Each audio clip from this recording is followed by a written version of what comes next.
Buksan natin ang ating mga banal na kasulatan. 1 John,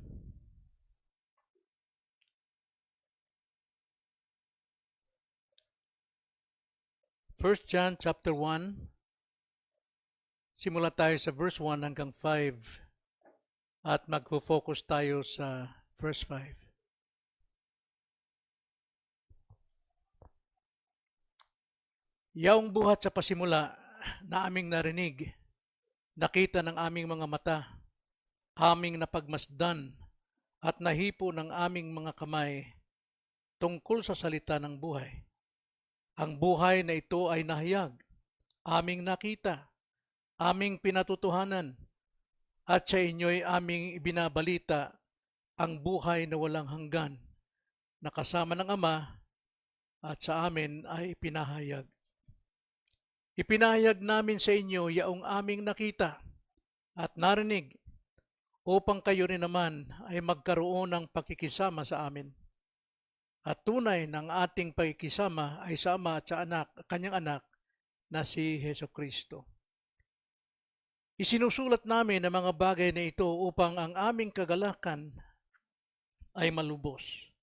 At ito ang mensahe na aming narinig sa Kanya at sa inyo'y aming pinapahayag ng Diyos ay liwanag at sa Kanya'y walang anumang kadiliman.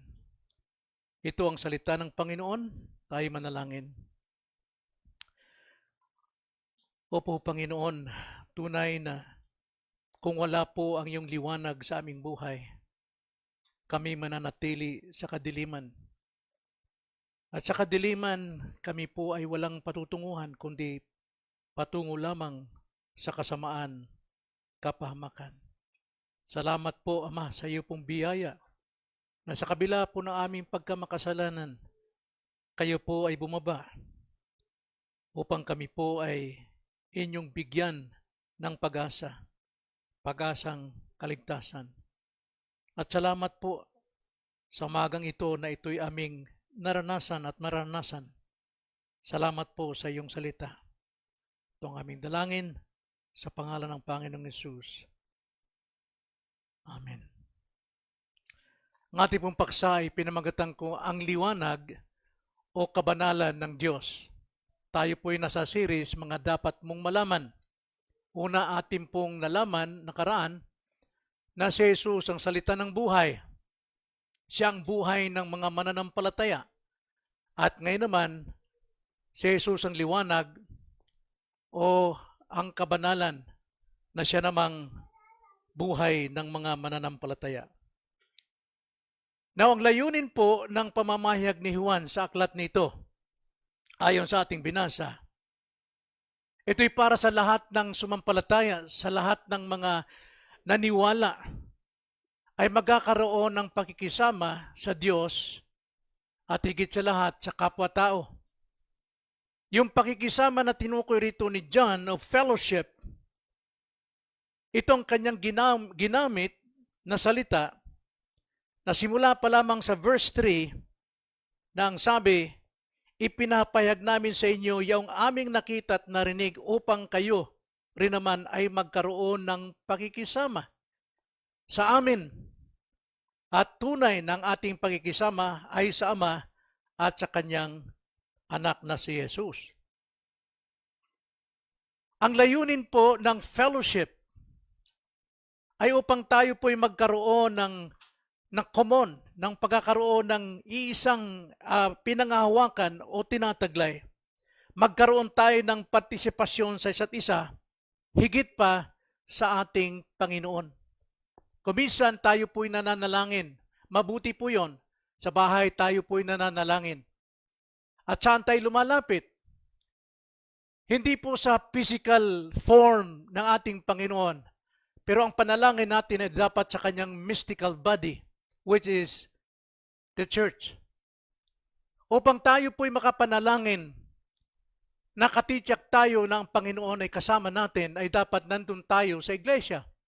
Sapagat itong katawan ni Kristo at kung saan ang katawan, naroon ang kanyang ulo.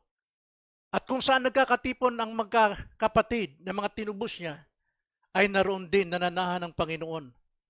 to be sure na tayo po ay dinidinig ng Panginoon sa ating panalangin, tayo dapat naroon sa kanyang mystical body, which is the church.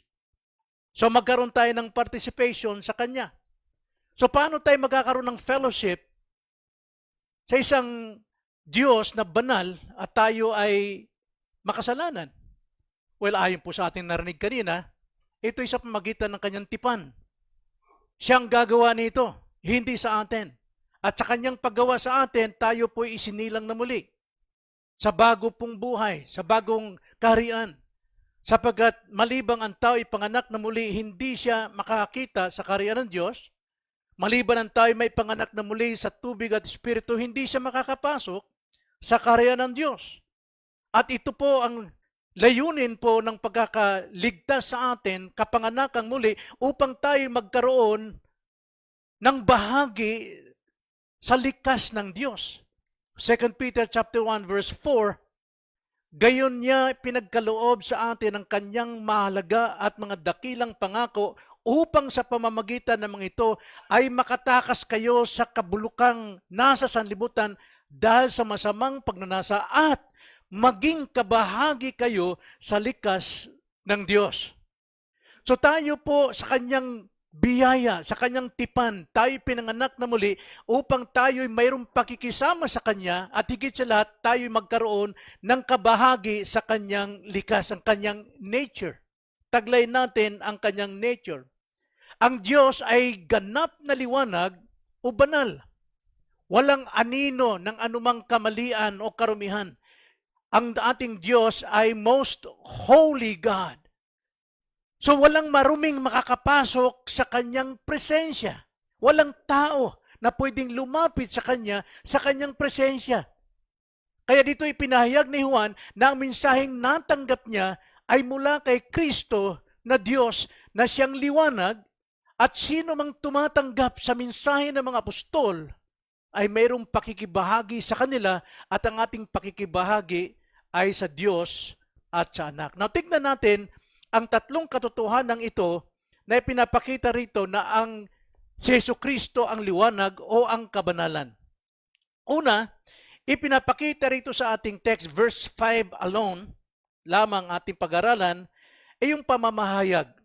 Yung pamamahayag ng liwanag, kung paano ito pinahayag, paano ito pinangaral, paano ito binahagi ng mga apostol, sapagkat sila po ang naturingang foundation ng ating pananampalataya. Siya ang pinagmumulan ng lahat ng aral na ating tinanggap na siya naman ating ibabahagi. Ang sabi po, sa verse 5, ganito ang pagkakasabi. Nasa kapangyarihan ng Diyos, iniingatan sa pamamagitan ng pananampalataya para sa kaligtasan na nakahandang ipahayag sa huling panahon. Ito yung pamamahayag ng mga apostol o ni Apostol Juan. Sila'y may autoridad sa kanilang pamamahayag sapagkat ayon sa verse 1 to 3, kanilang narinig, kanilang nakita, kanilang nahipo ang liwanag na ito na nagkatawang tao. Walang iba kundi si Jesucristo. Kaya napakabuti po na tayo po ay nagbabahagi din ng katotohanan ito sa mga tao na mayroon tayong autoridad na magsabi na tayo po ay nakaranas ng liwanag. Narinig natin, kilala natin ang Panginoon kaysa tayo sa Panginoon at ang Panginoon ay nasa sa atin. Paulit-ulit na sinabi nito ni Juan sa verse 1 hanggang 3 hanggang 4 na aming narinig, aming nakita, aming nahipo, aming nakasama, aming natanggap. Lagi nilang pinapakita, kaya sila po ay mayroong otoridad na mangaral. At ang pinapangaral nila ay para sa atin upang tayo mayroong kabahagi din sa kanila. Ipinapaliwanag dito ni Juan kung gaano kahalaga ang liwanag o ang kabanalan. At si Juan sa kanyang sulat ay ganito ang kanyang pagkakasabi, John 8:12. Muling nagsalita sa kanila si Jesus, ako ang ilaw ng sanlibutan. Ang sumusunod sa akin ay hindi kailanman lalakad sa kadiliman, kundi magkakaroon ng ilaw ng buhay. Ito ang narinig, itong napatunayan ni John sa kanyang sulat na ang sino mang sumusunod kay Jesus ay hindi kailanman lalakad sa kadiliman. Now, alam natin yung kadiliman dito is the condemnation of sin. Pero tayo man mismo ay nakakalakad din sa dilim sapagkat mayroon pa tayong remaining sin. At ayon sa ating pag-aaral sa 1689, yung pong ating likas na makasalanan, hindi yan mawawala. Pero yung pong penalty of sin ay tinubos na ng ating Panginoon. But the nature, ang likas na kasalanan, mananatili sa atin yan. At hindi ito biro, hindi ito maliit. Ito ay gagawa pa rin sa atin upang tayo iligaw at upang tayo lumakad sa kadiliman na hindi nararapat. Pero itong tanda natin, Romans 8:1, there is now no therefore condemnation to those who are in Christ. Wala na pong condemnation, pero hindi nangangahulugan, hindi pa tayo magkakaranas ng kadiliman sa buhay ng ating pong mga kamalian at kasalanan at matatanggap pa rin natin ang mga consequences para doon. Pero paulit-ulit na sinasabi ni Juan, ito yung tinanggap ninyo, ito yung pinapahayag namin, nakita namin, naranasan namin. Sapagkat dito po sa sulat ni John, marami na pong Kristiyano ang nadadamay o napapaniwala ng mga bulaang aral sa time na ito, ng Gnosticism and asceticism. At sa ating panahon ngayon mga kapatid, napakasimple po ng pamumuhay Kristiyano ngayon. Hindi na po sa kabanalan, hindi na sa pagsunod, hindi na sa pagpapailalim sa liwanag o kabanalan ni Kristo, kundi sa liwanag ng mundo na alam natin ito'y kadiliman. Marami na pong mga tao ngayon na tinatanggap yung mga rainbow, na mayroong pastor na rainbow, mayroong pastor na LGBT+, nangangaral sila na tayo'y na dapat silang tanggapin. Alam natin, mga kapatid, ang katotohanan. Pero tinatanggap ito even Christians. Tinatanggap nila ang katwiran nila. Kailan makisama ka? Paano ka mabuhay sa mundong ito kung hindi mo sasakyan yung mga taong yan? Sila'y mananampalataya rin sa Diyos. Anong pinasinampalatayanan nila? Pangalan lang. Ang kanilang pananampalataya hindi batay doon sa katotohanan. Doon sa narinig, sa banal na kasulatan. Pero itong pamamahayag ni Apostol Juan, tinitindigan nila. Tinitindigan nila ang kanilang mensahe. Walang pag-aalinlangan ang kanilang mensahe. Tingnan niyo sabi sa verse 1 and 2, muling balikan natin. Ang sabi ni John, yaong buhat sa pasimula na aming narinig, nakita ng aming mga mata, aming napagmasdan, at nahihipo ng aming mga kamay tungkol sa salita ng buhay. Ang buhay na ito, nahayag, aming nakita, aming pinatutuhanan, at sa inyo'y aming ibinabalita ang buhay na walang hanggan na kasama ng Ama sa amin at sa amin ay ipinapahayag. Paninindigan po ng isang Kristiyano. Dapat ganun din ang paninindigan natin. Hindi tayo tumatanggap ng anumang aral na taliwas na sa ebanghelyo na ating tinanggap. Matuwid ang pamamahayag, ganun din tayo. Minsan hindi tayo marunong magsalita pero ang buhay natin nababasa ng iba. Nababasa ang ating buhay kung saan tayo, kung ano yung tinitindigan nating pananampalataya. Kaya ang sabi nga ni Pablo, sa kanya pong sulat din, isang apostol, 2 Timothy chapter 4 verse 1 to 4.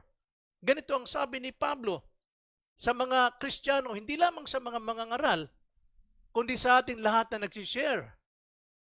Sa harapan ng Diyos at ni Kristo Jesus na siyang hahatol sa mga buhay at sa mga patay at sa pamamagitan ng kanyang pagpapakita at sa kanyang kaharian. Itong sabi ni Pablo sa atin na dapat mag-share ng gospel ay inatasan kita. Ito'y personal yung sulat kay Timothy but applied to us also. Inaatasan kita, ipangaral mo ang salita, magsikap ka sa kapanahunan at sa di kapanahunan, magtuwid ka, manaway ka, mangaral ka na may buong pagtsatsaga at pagtuturo sapagkat darating ang panahon na hindi nila matitiis ang wastong aral, kundi sa pagkakaroon nila ng makakating tenga ay magtiipon sila para sa kanilang sarili ng mga gurong ayon sa kanilang sariling pagnanasa. Gusto nila yung mga ngaral na angkop sa kanilang gusto. Kung ano yung gusto nila, yun ang gusto nilang marinig.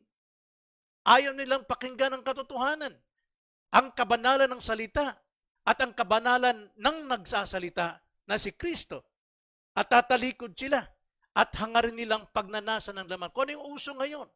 Magpatato ka, magpahikaw ka. Now, hindi ko sinisisi may mga tattoo na dati.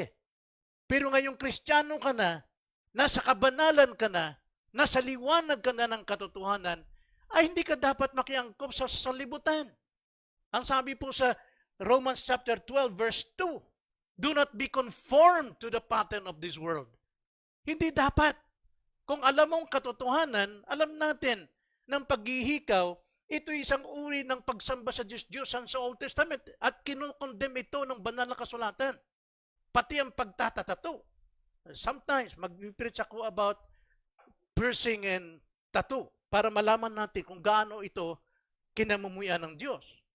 Pero marami ngayon, Christians, well, wala tayong pakialam doon sa mga kung sinong presidenteng may tattoo o sinong mga doktor may tattoo.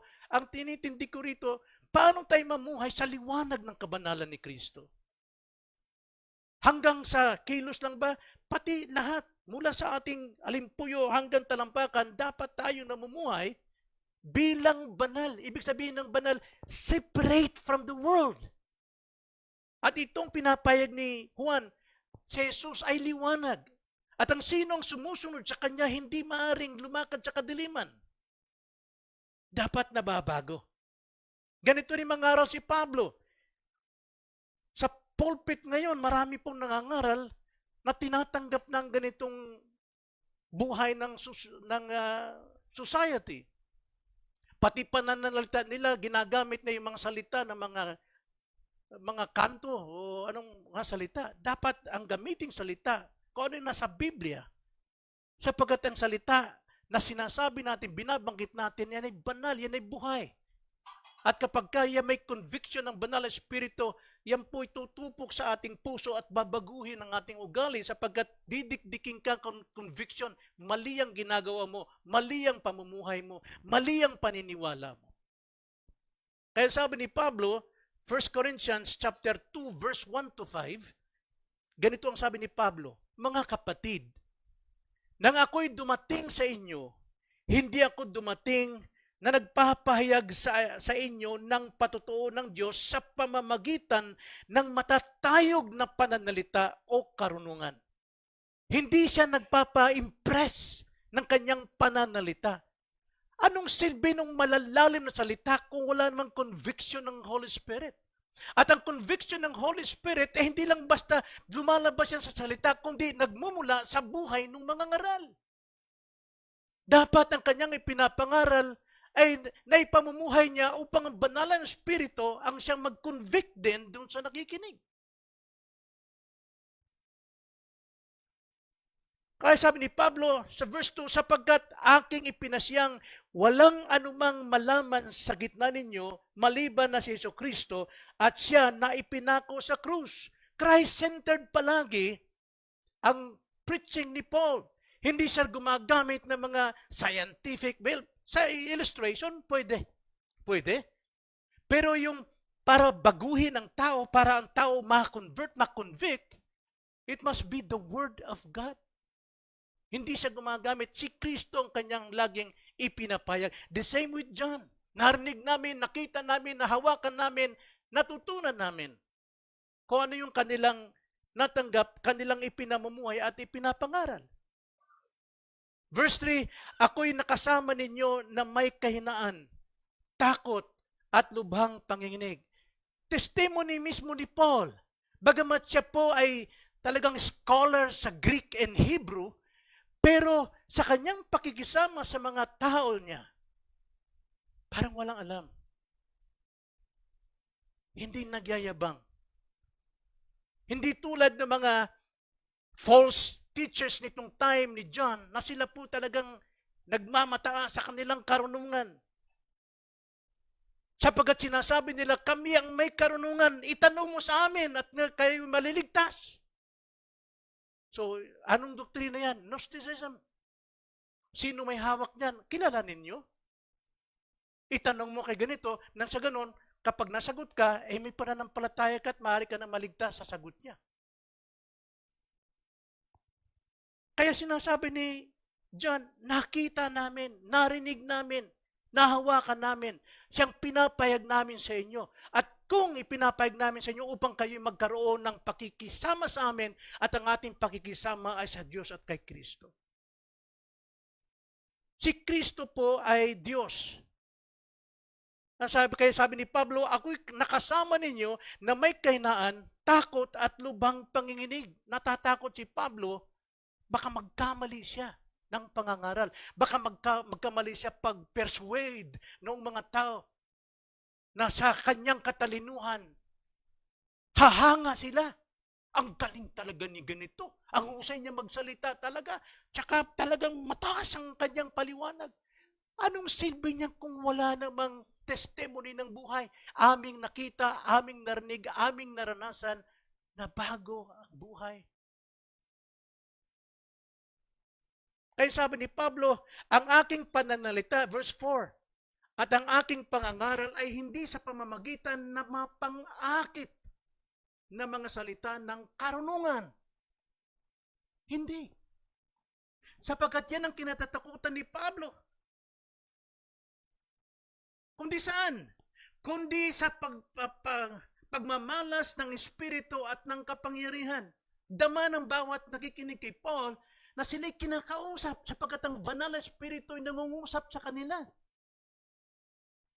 Alam nila, naramdaman nila sa kanilang puso na silang kinakausap, silang tinutuwid, silang tinuturuan. Kaya yun ang kinatatakutan ni Pablo na hindi nila madama ang kanilang pangangaral. Kundi, ang sabi sa verse 5, upang ang inyong pananampalataya ay huwag maging batay sa karunungan ng mga tao, kundi sa kapangyarihan ng Diyos. What is the power of God? Romans 1:16. The gospel of God is the gospel is the power of God to those who believe. Kaya nga si Paul, nangangaral siya kung ano yung testimonyo niya kay Jesucristo. Kilala niya, narinig niya, nakausap niya, nakasama niya. Na si Kristo ay Diyos at siya'y nakabihis ng liwanag. Sapagkat siya mismo sa kanyang sarili ay liwanag. Psalms 104 verse 1 to 2. Ganito ang pagkakasabi ni David. Purihin mo ang Panginoon o kaluluwa ko. O Panginoon kong Diyos, napakadakila mo. Karangalan at kamahalan ang kasuotan mo. Na siyang bumabalot ng liwanag sa iyo na parang bihisan na gaya ng tabing ay nag-uunat ng kalangitan. Yun ang tingin ni Paul, ni David, yun ang kanyang pagkilala sa Diyos na isang banal ng Diyos. Purihin siya. Nakabihis ng kaliwanagan. At ang Diyos naman ay talaga namang siya ay naninirahan doon sa unapproachable light. Kaya walang pwedeng tumingin, makakita sa Kanya. Siya yung hari ng mga hari, Panginoon ng Panginoon. Sabi ni Pablo sa kanyang sulat, 1 Timothy chapter 6, verse 15 to 16, na kanyang ipapahayag sa takdang panahon, siya na mapalad at tanging makapangyarihan, ang hari ng mga hari at Panginoon ng mga Panginoon. Siya lamang ang walang kamatayan at naninirahan sa liwanag na di malapitan, na hindi nakita ng sino mang tao o makikita man. Sumakanya nawa ang karangalan at paghaharing walang hanggan. Amen. Paano tayo makakalapit sa Kanya? Paano natin malalapitan ng isang liwanag? Ang sabi ni John, ipinapayag namin sa inyo ang aming nakita at narinig upang matanggap ninyo. Nang sa ganun kayo ay may pakikisama sa amin at ang pakikisama natin ay sa Diyos. So, Doon lang magkakaroon ng tamang fellowship. Ang ating Panginoon, kailangan niyang bumaba sa pamagitan ng tipan. Siya'y nagkatawang tao upang makasama at makapiling niya ang mga makasalanan. Ito'y pinatunayan dito po sa text natin ng Diyos ay liwanag. At yan ang pamamahayag ng mga apostol. Ikalawa, ipinakita rito ni John ang pagkaperpekto ng liwanag. Ang pagkaperpekto ng liwanag, pagiging ganap. Verse 5 again, ang implication na sa kapangyarihan ng Diyos ay iniingatan sa pamamagitan ng pananampalataya para sa kaligtasan na nakahandang ipahayag sa muling panahon. Dito ipinapakita ang pagiging ganap ng liwanag. Ang pagpapakita ng kabanalan ng Diyos. Ang kanyang likas ay banal. Ang kanyang pangalan ay banal na ipinapahayag ng mga apostol. At dito, makikita natin ang pagpapakilala ni Juan sa kabanalan ng Diyos. Again, sa ating text. Para sa kaligtasan na nakahandang ipahayag sa huling panahon. Itong ating Panginoon, ang kanyang kabanalan, ay kinikilala ng maging anghel. Banal na ang anghel. Siya'y nasa liwanag din, pero kinikilala pa rin higit na banal ang ating Panginoon. Ang nakakalungkot ngayon, marami sa mga quote-unquote tao ng Diyos, Kristiyano, hindi iginagalang ang kabanalan ni Kristo, kundi nilalayuan, iniiwasan, hindi kinakatagpo. Na alam natin, ng pagtatagpo natin sa ating Panginoon ay nasa iglesia. Ito yung kanyang katawan. Kaya napakalaga po na tayo laging kabilang sa iglesia. Pero marami tayong dahilan. Sanhiin na rin po ng ating pagpapailalim sa impluensya ng ating remaining sin. Kay remaining sin, gumagawa ito ng paraan para ma-separate tayo sa Panginoon na siyang mali. Jesus Christ says, if apart from me, you can do nothing. Kung hiwalay tayo sa Kanya, wala tayong magagawa. Tino yung sabi ng anghel sa Isaiah 6:3 and Revelation 4:8. Isaiah 6:3 sabi, at tinawag ng isa ang isa at sinabi, banal, banal, banal ang Panginoon ng mga hukbo. Ang buong lupa ay puno ng kanyang kaluwalhatian. Banal. Revelations 4:8, at ang apat na nilalang na buhay na may 6 na pakpak, ang bawat isa sa kanila ay puno ng mga mata sa palibot at sa loob, at sila'y walang humpay na nagsasabi araw at gabi, banal, banal, banal ang Panginoong Diyos, ang makapangyarihan sa lahat, ang noon at ngayon at ang darating. Tumutukol kay Jesus Christ. Even angels, nagpupuri sa Kanya. Holy, holy, holy. Nakakalungkot po sa atin. Hindi ginagalang ito. Now, gusto kong practical application lang sa atin. Tayo po ay sumasamba. Saan tayo sumasamba? Sa building? Sa iglesia. Ito po iglesia. Sa tuwing tayo po ay sasamba, nagkakaisa tayo at sinasamba natin ang Diyos through prayer, singing of hymns, giving, teaching, and preaching. 5 elemento po ang totoong pagsamba. Pero dapat naroon tayo kumikilala sa kanyang presensya at lagi tayong dapat nananalangin. Holy, holy, holy. Pero pong ginagawa natin, sismisan. Pagdating natin dito, kumustahan, pero nakakalimutan natin na tayo nasa presensya ng Diyos. Dapat maupo tayo at manalangin. I-ready natin ang ating puso para sa salita ng Diyos. Kaya meron tayong tinatawag na fellowship. Pero minsan, ang fellowship natin nandun lang sa pagkain. Pero ang tunay na fellowship, tayo po ay laging nananalangin habang tayo po ay naghihintay ng ating service kung kailan magsimula. So, pangatlo po, ipinapakita dito ang pagkakatawang tao ng liwanag. Yung liwanag po ay nagkatawang tao. Alam natin, yan ay si Jesucristo. At pinatunayan ito ni John. Ulitin ko, verse 1 to 3.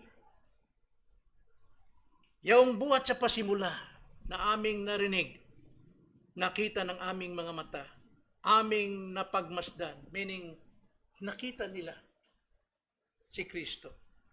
At nahipo ng aming mga kamay tungkol sa salita ng buhay. Ang buhay na ito ay nahayag. Aming nakita, aming pinatutuhanan at sa inyo'y aming ibinabalita. Ang buhay na walang hanggan na kasama ng Ama at sa Anak. Amin ay ipinahayag. Ipinapahayag namin sa inyo yaong aming nakita at narinig upang kayo rin naman ay magkaroon ng pakikisama sa amin. At tunay ng ating pakikisama ay sa Ama at sa kanyang anak na si Jesucristo. Nagkatawang tao po ang liwanag, mga kapatid. Nakita nila. Mismong si John ang nagpaliwanag nito sa kanyang sulat, sa John chapter 1, verse 14, ang sabi ni John, at sa verse 18, ganito ang sabi, at naging tao ang salita at tumahang kasama namin. At nakita namin ang kanyang kaluwalhatian gaya ng sa tanging anak ng Ama, puspos ng biyaya at katotohanan. 18, walang sino mang nakakita kailanman sa Diyos. Ang Diyos na tanging anak na nasa kandungan ng Ama ang nagpakilala sa Kanya. Ang sinasabi ito ni John, walang sino mang maaari makita sa Diyos. Pero si Kristo ay nagkatawang tao upang ipakilala ang Diyos sa atin. At itong narinig, itong nakita, itong namasdan, itong naranasan ng mga apostol na naman ipinapahayag sa atin. So, kaisa lang po ang ating pagkikisama, kaisa lamang ang katotohanan ng taglay natin, ito yung katotohanan ng sinasabi ng mga apostol. At hindi doon sa mga taong nagsasabi, ang sabi ng Panginoon, ikaw nakapink dyan. Marami pong nangangaral na ganyan. Huwag po kayong maniniwala sa ganon. Ang pagkakatawang tao ni Jesus ay pinatutuhanan nitong mga alagad na ating pinaglilingkuran o ating sinusubaybayan ang kanilang mga aral. Ang sabi nga sa John 12:46, ako'y naparito na isang ilaw sa sanlibutan upang ang sino mang sumampalataya sa akin ay huwag manatili sa kadiliman. Mga kapatid, tanda natin, ang Diyos po nag-aalok ng kanyang kaligtasan sa tao sa pamamagitan ng pangangaral ng salita ng Diyos upang ang mga nakapakinig at sumampalataya kay Jesus na siyang liwanag ay hindi na muling lumakad sa kadiliman ng kapamakan. Ang tanong ko, mga kapatid, ilang sermon pa ang kailangan nyong pakinggan para kayo makumbinsi na kailangan nyo lumakad sa kaliwanagan? Hindi sa pagiging relihiyoso, ang paglakad sa kaliwanagan. Hindi sa pagiging miyembro, kundi sa pamamagitan ng pagsampalataya kay Kristo. Ang sino mang sumunod sa Kanya ay hindi na lalakad sa kadiliman.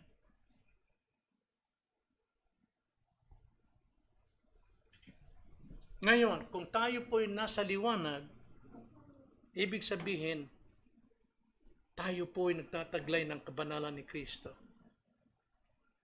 At ang kabanalan ni Kristo sa atin, lagi nagtuturo, love one another as I have loved you, so that men will know that you are my disciples.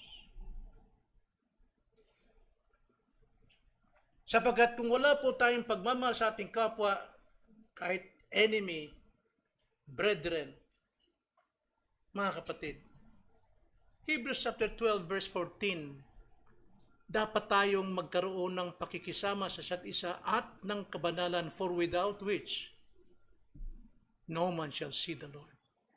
Yun po yung unang tanda na kapag tayo po ay naligtas, namumuhay tayo sa kabanalan, at minamahal natin ang ating kapwa. Kung wala ito, wala ka pang tiyak na kaligtasan. So ang Diyos ay ganap na banal, mga kapatid. Matuwid. Ang isang makasalanang tao hindi makakalapit sa Kanya na mabubuhay, tiyak siya'y mamamatay. Ang kabanalan ng Diyos ay nangangailangan at humihingi ng krus. Tanging krus ni Kristo lamang ang siyang makapaglalapit natin sa isang banal na Diyos. Tanang pagpakatao ni Jesus at pagiging masunurin sa batas, passively and actively. Passive means tinanggap niya lahat kung ano yung nakatakda sa kanyang kamatayan. Actively ginagawa niya ang kalooban ng Ama. The same with us, dapat din sundin natin ang ganung klaseng pagsunod. At hindi natin magagawa yon. All we have to do is trust Jesus Christ, sapagkat si Jesus Christ lamang ang naka-fulfill ng kautusan. Kaya kapag tinanggap natin si Kristo ang nag-fulfill sa atin.